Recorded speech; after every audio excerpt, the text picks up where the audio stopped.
Je vais maintenant vous parler des poutres en treillis. Alors une poutre en treillis, c'est un assemblage de barres horizontales, verticales et diagonales de forme triangulaire qui ont pour but de limiter la déformation et égaliser les efforts de pression.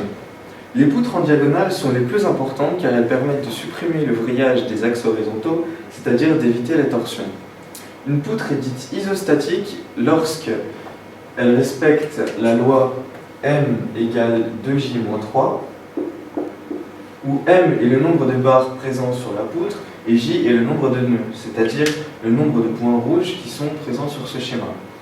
Pour conclure, l'effort tranchant du vent est en lien direct avec l'aérodynamisme par les poutres en treillis, car le vent ne bloque pas comme sur un mur plein.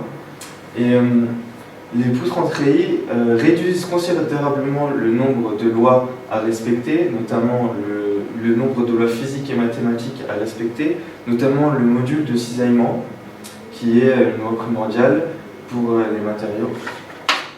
Nous allons maintenant vous montrer une petite vidéo qui illustre le fait que si on ne respecte pas les lois physiques, voilà ce qu'il a dit. Eh bien oui, si on ne respecte pas les lois physiques et mathématiques, il peut y avoir de très grosses répercussions. Comme vous allez le voir dans cette vidéo, le pont de Tacoma, en 1940, va subir, on va dire, un petit souci. L'architecte n'a pas dû bien respecter les lois fondamentales de la physique. Bien sûr, lorsque j'ai dit que Leon Moisseff, qui est entre autres le créateur de ce pont, avait fait une erreur et n'avait pas respecté les grandes lois physiques fondamentales, c'était à prendre au second degré. Car Leon Moisseff est tout d'abord un grand génie civil qui a réalisé le pont de Manhattan ainsi que le pont de Benjamin Franklin. Cependant, son erreur était méconnue à l'époque et bien sûr involontaire. C'était juste pour vous montrer que si on ne respecte pas les lois fondamentales de l'aérodynamisme, sans le vouloir forcément, il peut y avoir de grandes répercussions.